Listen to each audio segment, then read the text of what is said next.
Misi saya, kenapa saya nak buat Forever Living? Saya ada satu misi dan saya sudah tunaikan misi ini, dan saya rasa bahagia bila tertunai misi ini. Doktor tanpa sempadan. Itu gambar yang Success Day. Masa Success Day hari tu, gambar ni dalam keratan, so saya potong. Sekarang saya letak dekat pintu bilik saya. Perasan tak?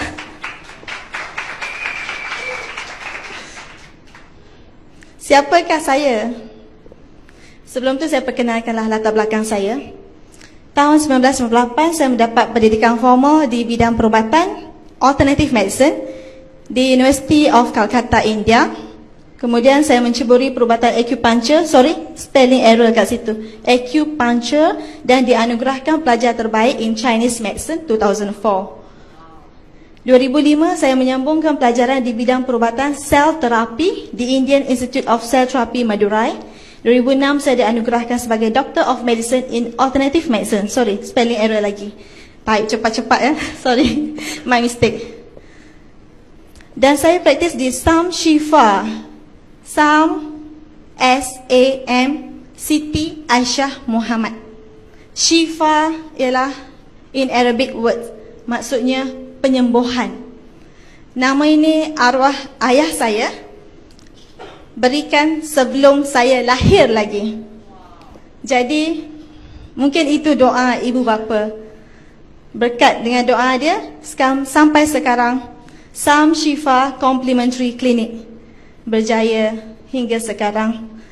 Dan saya praktis bersama arwah ayah saya, dan dia adalah seorang pakar Ayurveda, membantu pesakit kanser. Dan Alhamdulillah dengan izin Allah tercipta rekod 15 orang berjaya dalam protokol B17 metabolic therapy. Ini klinik saya. Kuning juga kan? Okey. Dan ini adalah kajian satu dunia. Aloe isn't medicine, and yet it cures. Seronok tak dengar perkataan cures ni? Kalau pergi hospital, tanya penyakit apa yang boleh sembuh? Kalau tanya penyakit kanser boleh sembuh tak? Jumpa onkologis, tanya betul-betul. Kemo itu ubat kanser ke? Apa jawapan? Ubat ke tidak? Jadi, kalau kita boleh guna sesuatu yang lebih baik, yang boleh jadi ubat, yang boleh sembuh. Jadi di sini aloe vera boleh menyembuhkan. Yang penting, gunakan pada kadar yang tepat. Ini adalah buku rujukan. So, kalau nak tengok yang ini boleh cari dekat internet lah. Sebab ini ada banyak buku research tentang aloe vera. Okay, ini pesakit kanser. Percaya tak nampak macam pesakit kanser? Dan dia sekarang sudah aktif untuk berkongsi tentang aloe vera, berkongsi tentang macam mana dia sudah sihat.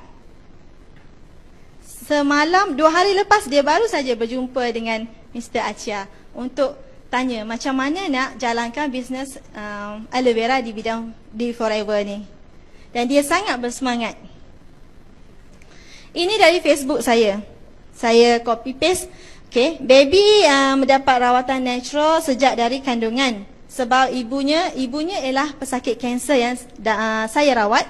Okay, ibunya diberi aloe vera, pomestin dan homeopati. Vaksin secara homeoprophylaxis tak perlu disuntik dan tiada side effect, malah sangat beruntung dengan side benefit. Ini ialah perbezaan kedua dari segi rawatan natural medicine. Kita tidak ada side effect. Kenapa nak takut kan? Kita tidak ada side effect, malah yang lagi best, kita ada side benefit. Dalam rawatan ini ada side benefit lagi. So, tengok baby ni dia baru 1 bulan, ibunya bekas pengidap kanser, mendapat rawatan penuh di Sam Shifa dan sembuh. Selepas 11 tahun dia hamil. 11 tahun maksudnya 11 tahun daripada kandungan yang dulu, 11 tahun dah tak melahirkan, tak mengandung, kemudian mengandung. Bayangkan bagaimanakah kegembiraan ibu dan bapa bayi ini selepas 11 tahun. Kemudian ibunya juga bukan sekadar kanser tapi thalassemia. Masa dia mengandung, dia menghadapi kekurangan darah teruk, anemia. Masa mengandung sehingga kan, bagi kes ni, masa ibu baby Izara ni mengandungkan dia tidak pergi jumpa mana-mana gynae. Sayalah gynae dia. Sebab apa dia begitu percaya? Sebab dia sembuh daripada kanser disebabkan rawatan yang saya bagi dengan izin Allah. Bila dia sudah mengandung, dia dah takut nak pergi jumpa gynae lagi. Dia takut nanti apa-apa berlaku yang lebih teruk sebab dia sudah sihat. Dia sudah boleh mengajar, dia seorang pensyarah. Dia boleh mengajar. Jadi bila dia setuju untuk jadikan saya sebagai gynae dia, saya mula ambil kes untuk ibu mengandung yang ada sejarah kanser. Saya rawat daripada awal kandungan sampailah kandungan 7 bulan. Bila kandungan 7 bulan, saya minta dia pergi jumpa mana-mana hospital untuk register lah kan, nak bersalin. Saya tak boleh sambut baby, saya belum ada lesen sambut baby. Jadi, bila dia pergi buat pendaftaran untuk bersalin dekat private hospital, bila dia cakap dia pesakit kanser, terus hospital nak hantar dia buat rujukan pergi lagi hospital dekat GH dekat Sungai Buloh. Jadi dia dah jadi susah hati. Jadi dia telefon saya, dia kata macam mana ni doktor? Doktor dekat private hospital ni tak nak terima kes saya bersalin dekat sini, nak hantar pergi GH. Jadi kata okey, cari hospital lain. Dia terpaksa pergi daripada satu hospital ke satu hospital untuk mencari tempat untuk bersalin. Sehinggalah satu hospital terima dia dan dia ikut nasihat saya untuk bagi syarat dekat doktor yang akan menyambut kelahiran bayi. Syaratnya ialah tidak boleh menerima apa-apa suntikan, apa-apa ubat selagi ubat itu ada unsur dadah atau steroid. Hanya hospital itu saja setuju. Jadi dia ambil keputusan untuk melahirkan anaknya di hospital yang dimaksudkan tadi. Dan bila dia selamat melahirkan anak ini, terus satu hari saja, lepas itu terus balik rumah. Doktor tanya dekat pesakit ini, ubat apa yang awak selalu makan? Selepas setengah jam awak hisap, selepas setengah jam awak minum, selepas setengah jam awak hisap, lepas setengah jam awak minum. Ubat apa? Jadi dia cakap, saya takutlah nak cakap dengan doktor tu. Saya cakap, adalah ubat. Dia tak berani nak cakap dengan doktor tu. Kenapa doktor tu bertanya? Sebab pesakit ini dah menolak semua ubat yang sepatutnya diterima oleh seorang ibu yang akan bersalin kan. Sepatutnya mungkin kena injek dengan pitocin, okey, nak bagi cepat bukaannya. Bayangkan cervix wanita begini. Kenapa ada contraction? Bukan sekadar saja-saja ada contraction. Allah bagi kita ada rasa sakit supaya sedikit-sedikit cervix itu dibuka. Cuba bayangkan bagaimana seorang bayi boleh keluar daripada seorang wanita.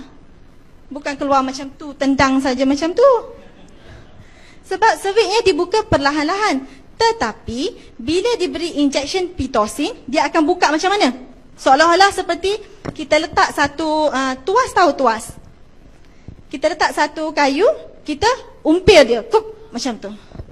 Sebab dia bukan lagi, cervix tu bukan lagi bukaan secara natural, tapi dipaksa, kuk, buka. Jadi buka lah kan, bersalin lah. Nampak macam, wah senanglah bersalin. Ya, tunggu kan post effect ataupun adverse drug effect. Bila? 10 tahun lagi, 20 tahun lagi. Bukan hari tu dapat. Jadi bila baby ni bersalin begitu, dan saya suruh pesakit saya tanya semula, doktor tu ada isteri juga, doktor lelaki. Jadi tanya, kalau isteri doktor, macam mana doktor nak cucuk? Begitu atau doktor nak pilih ini? Dia tanya, kalau macam tu saya nak carilah kat mana ni? Kat mana awak dapat ni? Bermaksud sebenarnya bukan saya saja satu-satunya doktor yang menerima. Saya lagi senang terima sebab saya di bidang natural medicine. Betul tak? Ramai lagi doktor di luar sana sebab saya merawat pesakit kanser yang mana anaknya ialah doktor pakar. Anaknya doktor pakar di bidang kecemasan. Menantunya doktor pakar di bidang saraf. Tapi maknya kena kanser. Hantar? Kenapa tak hantar dekat pakar? Sebab mereka tahu. Jadi ini tidak ada limitation, tidak ada batasan. Selagi dia natural, yang penting kita tahu kegunaan dia, tahu caranya. Dan baby ni sekarang ni dah sebulan, sihat walafiat. Tidak ada kena jaundice pun.